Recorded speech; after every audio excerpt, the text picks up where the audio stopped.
Hi, Bother Brigade. Here's what's bothering me today. As of recording, 10 people are dead at a Buffalo supermarket, and it appears that they were victims of a white supremacist and anti-Semite who was 18 years old, used an AR-15, and believed in the Great Replacement theory, and that's why he went to a predominantly black neighborhood of Buffalo while people were doing their weekend shopping and decided to kill 10 of them while injuring 3 others. So of course, details are still emerging, things are very fuzzy, but here's what we do know, unfortunately, about this nightmare scenario. This 18-year-old shooter was arrested, alive of course, wearing camo gear, and was taken into police custody for further questioning. This was, of course, in the wake of the horrific act. He apparently also uploaded a manifesto, and apparently he was inspired by previous white supremacist shooters, such as Anders Breivik, or whatever his name was, in Norway, and of course, Dylan Roof.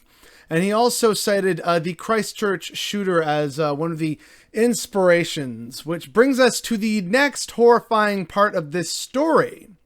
He live streamed the shooting on Twitch TV.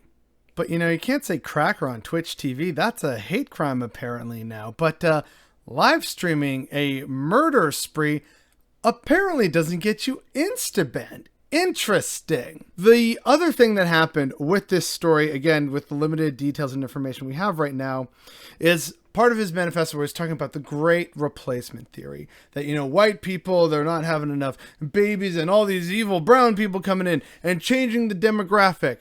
And let's be real here, this is something that has been peddled by the right wing for a while. And even though it's just terrible, awful bullshit, they still peddle it to a lot of their fearful audience who take it to heart, and then it spurs them to do things like this.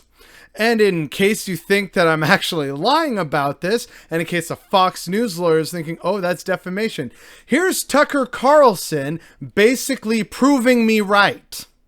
I'm laughing because this is one of about 10 stories that I know you've covered, where the government shows preference to people who have shown absolute contempt for our customs, our laws, our system itself, and they're being treated better than American citizens. Now, I know that the left and all the little gatekeepers on Twitter become literally hysterical if you use the term replacement, if you suggest that the Democratic Party is trying to replace the current electorate, the voters now casting ballots, with new people, more obedient voters from the third world. But they become hysterical because that's what's happening, actually. Let's just say it, that's true.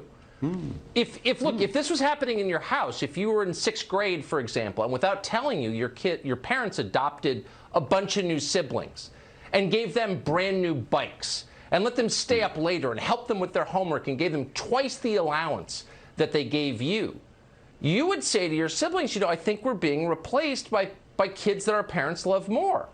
And it would be kind of hard to argue against you because look at the evidence. So this matters on a bunch of different levels, but on the most basic level, it's a voting rights question. In a democracy, one person equals one vote. If you change the population, you dilute the political power of the people who live there. So every time they import a new voter, I become disenfranchised as a current voter. So I don't understand why we don't understand this. I mean, everyone wants to make a racial issue out of it. Ooh, the white replacement theory. No. This is a voting rights question. I have less political power because they're importing a brand new electorate. Why should I sit back and take that? The power that I have as an American guaranteed at birth is one man, one vote, and they're diluting it.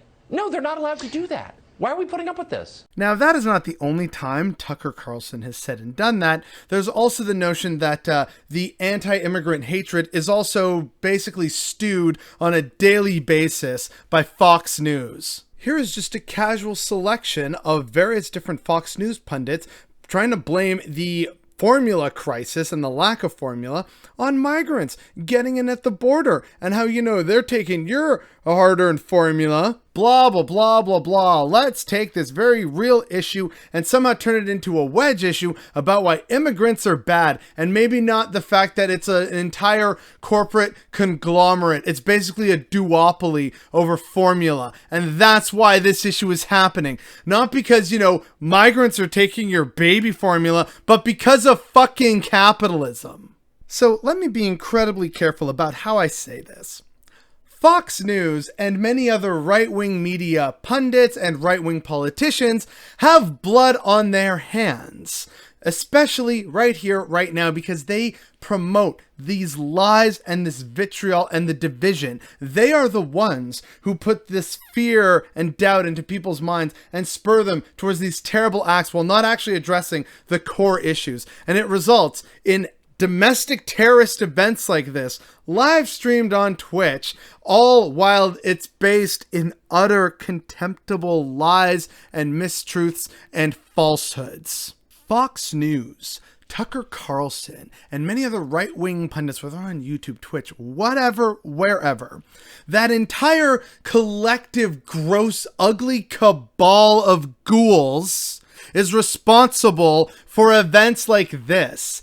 Domestic terrorist events like this are spurred by them and their lies and their hatred and their vitriol. And you want to know what really pisses me off about this situation, beyond the fact that this, white boy was basically taken in alive, is that no doubt we are going to see very soon how, no, he's just mentally unhinged. No, he was actually a good boy. He volunteered. He mowed people's lawns. I can't believe this pillar of the community suddenly, broke mentally. And it's all that liberal wokeness or something that pushed him over the edge. That's what we're going to have to fucking deal with real soon as a narrative, rather than what should be the narrative.